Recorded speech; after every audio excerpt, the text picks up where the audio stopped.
Tulong daw para sila mag-aaral at guro ang AI o Is about the adoption of artificial intelligence. To what extent does the Marcos administration is planning to adopt artificial intelligence in the government? Bilang isang estudyante, ginagamit mo ba ang AI para mas maintindihan ang aralin o para lang mas mapadali ang paggawa ng gawain? Dahil sa totoo lang, nasa paraan ng paggamit natin ng tunay na sagot. Ang AI ay hindi kapalit ng talino ng estudyante, kundi kaagapay sa pagkatuto kung gagamitin ng tama.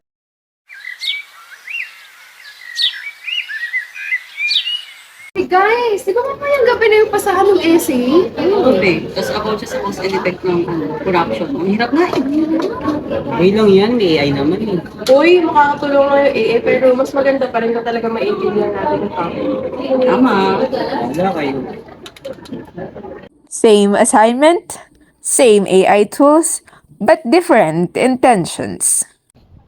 Ay, pasahan na nga pala ng essay namin mamaya. Kaso wala pa akong idea. Teka nga, makapag-search kay ChatGPT.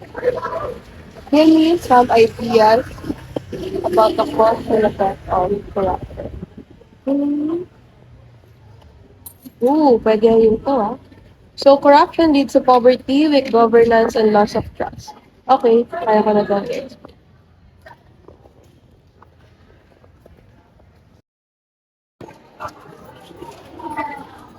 Doon mo nga ng essay ng sa cause and effect ng corruption. Hindi mo, bilis eh. Hindi ka parang pangit eh. Isa natin siya maganda.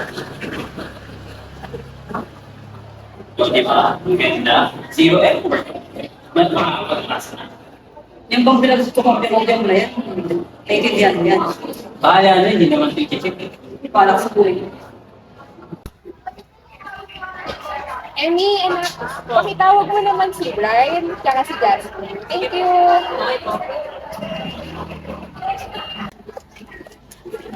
Hindi ka pala. In fact, pinapatawag pala kayo ni Ma'am D. Ay, alam niyo, sabi niya. Pero ako na naman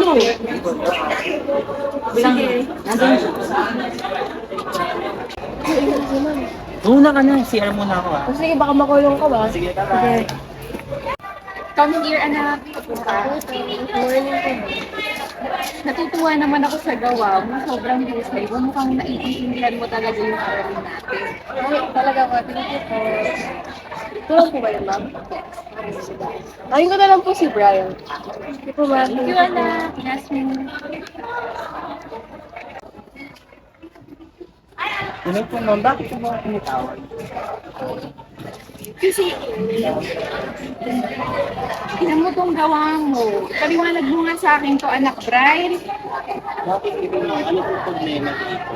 Magaling naman yung pagkakagawa, kaso lang anak, mukhang in-AI mo lang, mukhang copy and paste. Ano po nasabi, ma'am? Ginawa ko po dito. Basahin mo yung structure. AI na AI. Ayan po ba? Ulitin ko na lang po. Sige, bibigyan kita ng chance para ulitin yan. Dapat, yung AI guide lang natin, huwag kakopyahin lahat. Kukuha ka lang doon ng idea, ha? Okay, next time, wala nang ganito, ha? You may live na, anak. In today's world, AI tools are everywhere, helping students study, write, and learn. But the question is, are we using AI to grow, or are we letting it think for us? Minsan sa may kalayaan tayo'y nagkatagpuan. I would use AI to learn, not to cheat. I would read, analyze, and write in my own voice. Because AI can generate answers, but only I can build understanding. AI is a powerful tool, but it should never replace thinking. Learning still requires effort and responsibility. Ngayon